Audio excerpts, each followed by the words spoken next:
Halo, Assalamualaikum warahmatullahi wabarakatuh. Selamat bahagia semuanya. Bersama saya kembali Rafid Mahful, Latsar CPNS kelompok 3, Angkatan 8, Gelombang 3. Podcast saya kali ini, saya akan membawakan topik yaitu adaptif.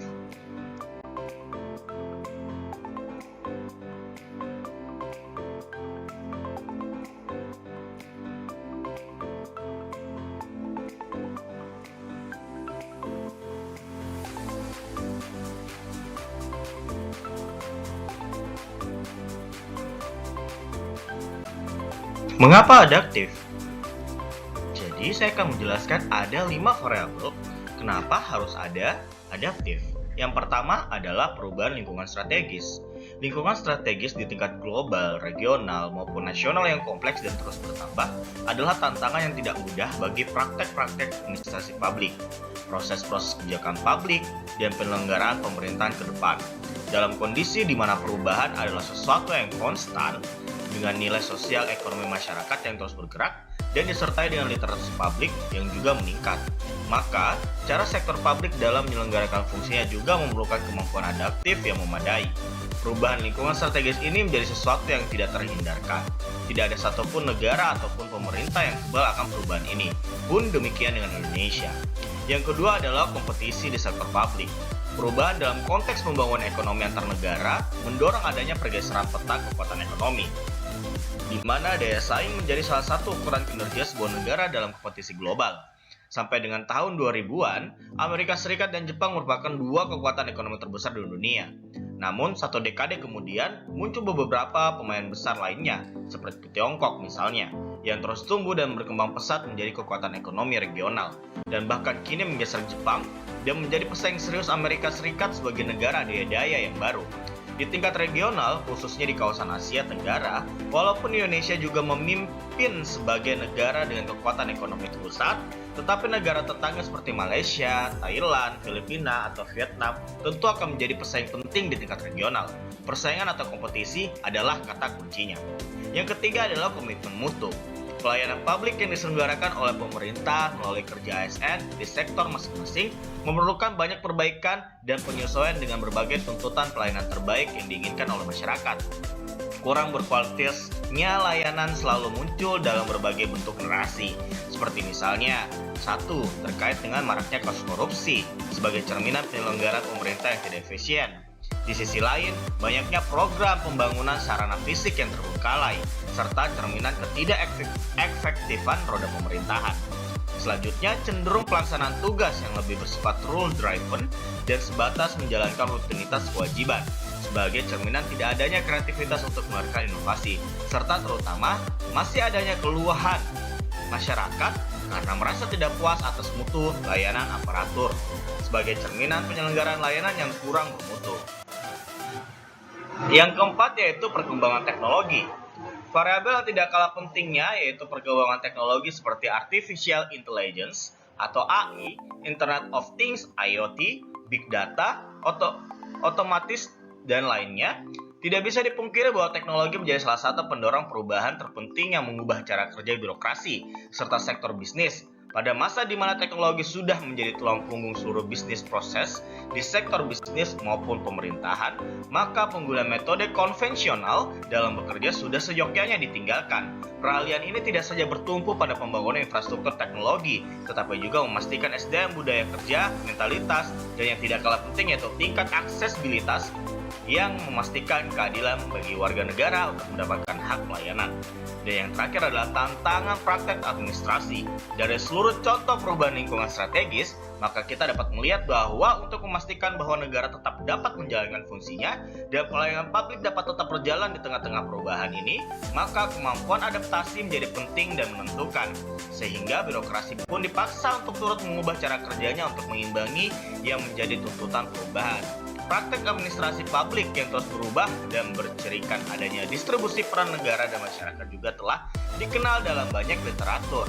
Literatur terkait New Public Management dan New Public Service merupakan rujukan penting bagaimana perubahan praktek administrasi publik yang lebih memperhatikan peran dan kebutuhan masyarakat dibandingkan dengan kondisi peran negara yang dominan pada all public administration.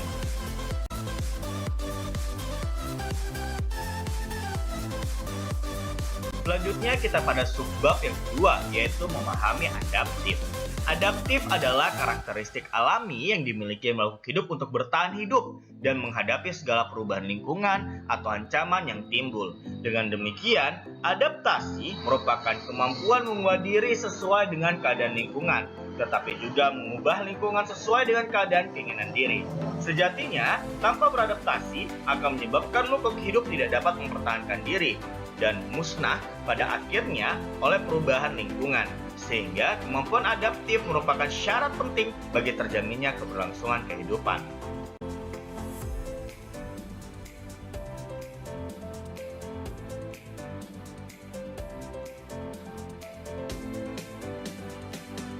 Oke, kita lanjut lagi tentang memahami adaptif.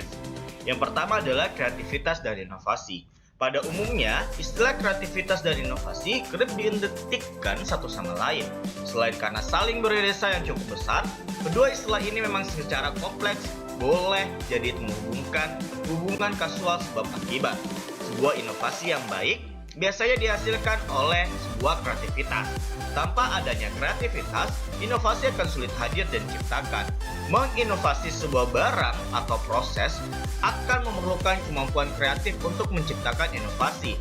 Inovasi pada tataran ide akan sulit diwujudkan jika kreativitas inovatornya tidak bekerja dengan baik. Namun demikian, dalam kenyataannya, kehadiran inovasi juga tidak mutlak mensyaratkan adanya kreativitas. Yang kedua yaitu organisasi adaptif. Fondasi organisasi adaptif dibentuk dari 3 unsur dasar, yaitu landscape, pembelajaran atau learning, dan kepemimpinan atau leadership. Unsur landscape terkait dengan bagaimana memahami adanya kebutuhan organisasi untuk beradaptasi dengan lingkungan strategis yang berubah secara konstan. Dinamika dalam perubahan lingkungan strategis ini meliputi bagaimana memahami dunia yang kompleks, memahami prinsip ketidakpastian, dan memahami landscape bisnis. Unsur kedua adalah pembelajaran yang terdiri atas elemen-elemen adaptive organization, yaitu perencanaan beradaptasi, penciptaan budaya adaptif, dan struktur adaptasi. Yang terakhir adalah unsur kepemimpinan yang menjalankan peran penting dalam membentuk adaptive organizations.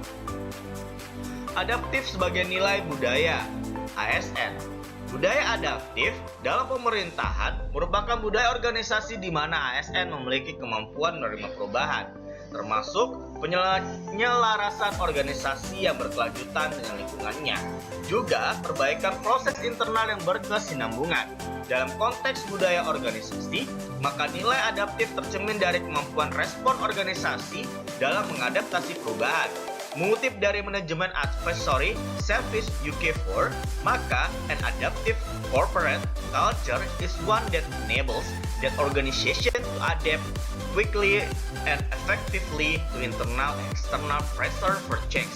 Ini menjelaskan bahwa budaya adaptif bisa menjadi penggerak organisasi dalam melakukan adaptasi terhadap perubahan-perubahan internal maupun eksternal.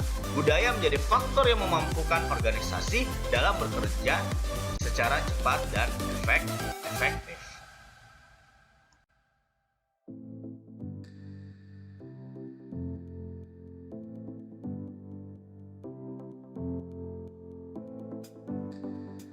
Selanjutnya, kita akan mempelajari tentang panduan perilaku adaptif.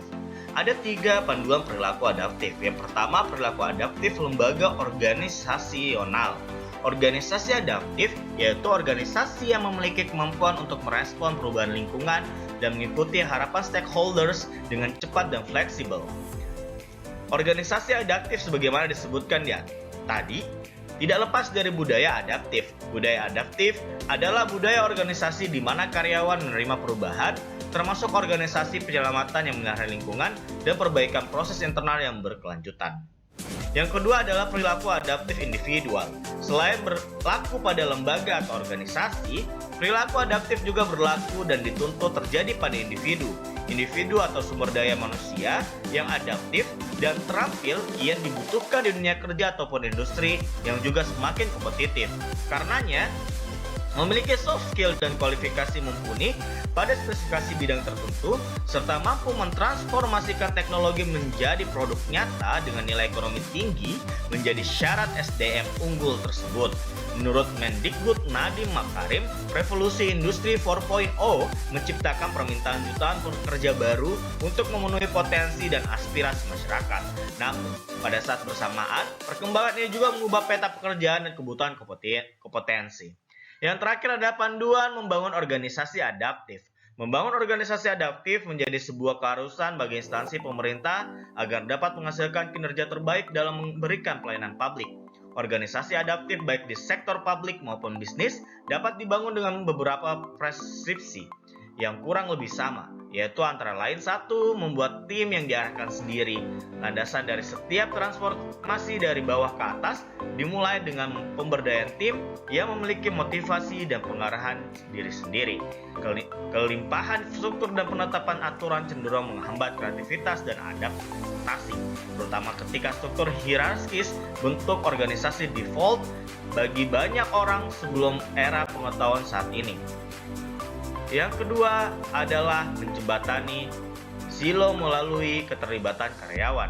Strategi berikutnya adalah menyerang segmentasi departemen, divisi, dan unit dalam suatu organisasi. Sebuah organisasi tidak dapat beradaptasi dengan keadaan baru jika informasi penting disimpan oleh kelompok manapun. Hanya pertukaran wawasan dan ide yang tidak terbatas di antara semua kelompok dan subkelompok dalam organisasi yang dapat membangun pemahaman yang komprehensif tentang lingkungan dan menghasilkan adaptasi dan solusi yang tepat. Beberapa jenis tindakan yang berbeda dapat membantu menjembatani silo. Salah satu pendekatannya adalah mengembangkan standar terbuka untuk tim, untuk membangun kepercayaan, kolaborasi, dan berbagi ide di seluruh organisasi.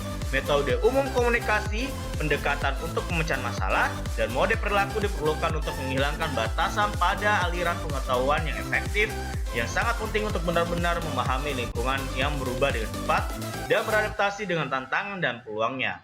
Metode dan standar ini harus mencakup semua tim dan perusahaan dan melampaui semua batasan organisasi.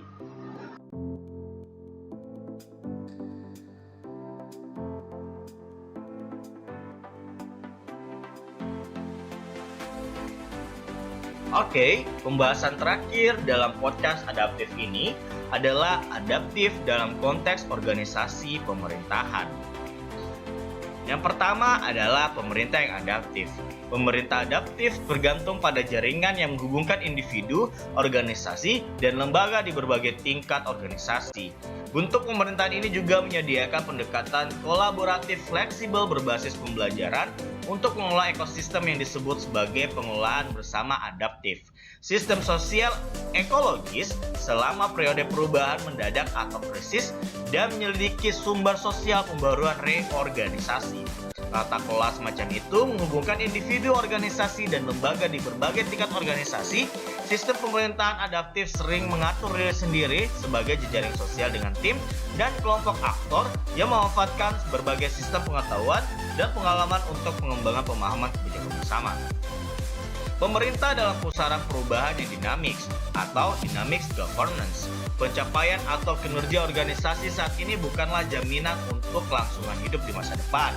Lingkungan yang terus berubah dan penuh ketidakpastian. Bahkan jika seperangkat prinsip yang dipilih di awal, kebijakan dan praktik yang baik, efisiensi dan tata kelola statis, akhirnya akan menyebabkan stagnasi dan pembusukan.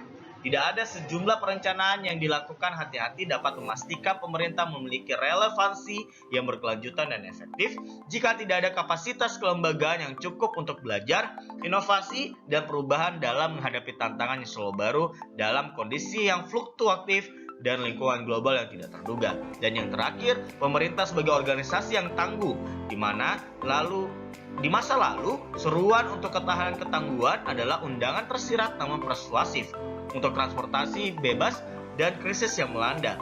Namun saat ini, ketika kita hampir keluar dari krisis ekonomi terdalam sejak depresi tahun 1930-an, ketahanan telah mengambil urgensi yang sama sekali baru. Dan istilah itu harus memperoleh makna baru. Di dunia baru ini, ketahanan akan kembali berarti kapasitas untuk bertahan dalam jangka panjang.